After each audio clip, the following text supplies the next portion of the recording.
Have you ever looked in the mirror and wondered why you have your mom's eyes but your dad's height?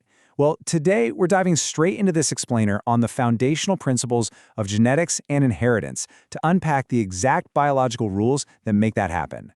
So welcome to the Journey to Education. If you want to keep unraveling the mysteries of science with us, make sure to hit that subscribe button right now. We're going to look closely at the transmission of characters from parents to offspring, which is the literal basis of heredity, and really understand the variations that make you completely 100% unique. Here's our roadmap for today. We're covering the language of genetics, Mendel's laws of inheritance, solving unknowns with test crosses, breaking the Mendelian rules, and finally looking at two genes with dihybrid crosses. Let's get into it. Section 1. The language of genetics. Before we get to the complex stuff, we have to know the vocabulary. Think of a broad character, like eye color. The specific traits, like brown or blue, are the variants. Well, an allele is simply the alternative form of a gene. For instance, if we're looking at a plant's stem height, a capital T might stand for the tall allele, while a lowercase t stands for the dwarf allele. They're just different versions of the exact same biological instruction manual. Now, if an organism has a chromosome pair carrying the exact same alleles, like two capital T's or two lowercase t's, we call that homozygous, or a pure line. But if it carries dissimilar alleles, say one capital T and one lowercase t, that's a heterozygous condition. And here's the kicker. In that heterozygous pair, the dominant character, which we write with a capital letter, completely takes over and suppresses the recessive lowercase trait. It just waits in the shadows. So simply put, your genotype is your invisible genetic code, while your phenotype is the physical expression we actually get to see. You could totally have a heterozygous genotype, meaning you've got a tall allele and a dwarf allele hidden away in your DNA, but your phenotype, what the world actually looks at, is just tall. Moving right along to Section 2, Mendel's laws of inheritance. We can't talk genetics without Gregor Mendel, right? The father of genetics, figured out the rules of inheritance way back in the 1850s using garden peas. He used this brilliant four-step process of artificial hybridization to ensure he had absolute, total control over the genetics. First, he selected two pea plants with contrasting characters. Second, he did emasculation, literally removing the anthers of one plant so it couldn't self-pollinate, basically making it the female parent. Third, he manually transferred pollen from the male parent to the female. And finally, he collected and germinated the seeds. He systematically tracked 7 specific traits this way, each with a dominant and recessive form.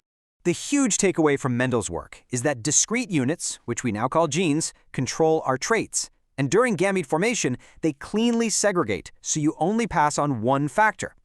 This led to his first two laws. First up, the law of dominance, which states that factors occur in pairs, and in a mismatched pair, one completely dominates the other.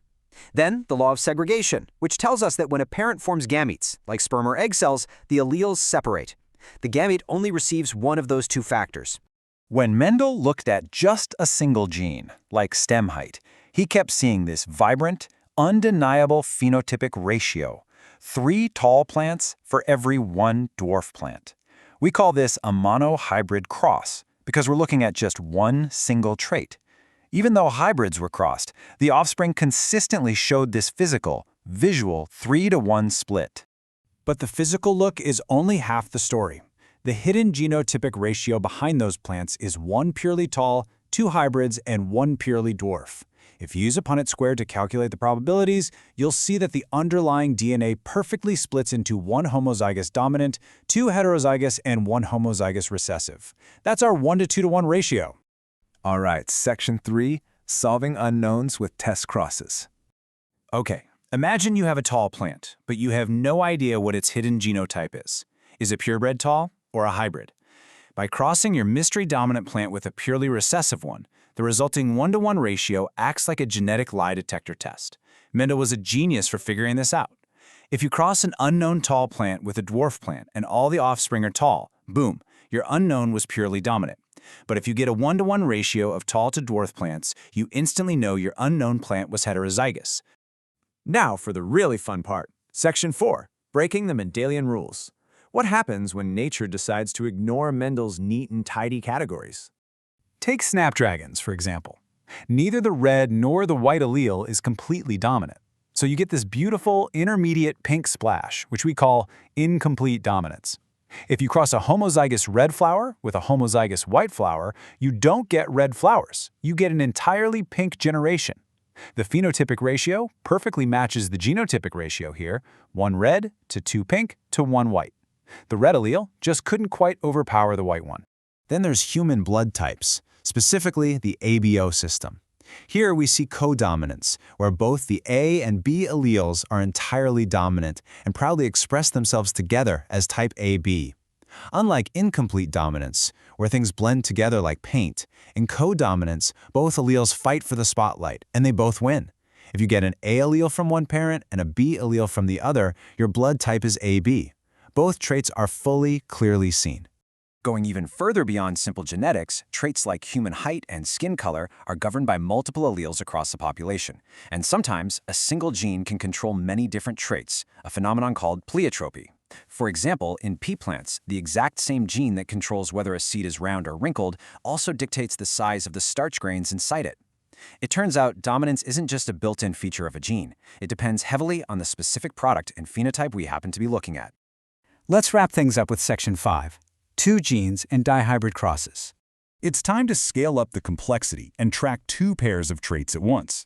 By crossing peas that were round and yellow with ones that were wrinkled and green, Mendel discovered a massive, groundbreaking phenotypic ratio of 9:3 to 3:1 in the offspring.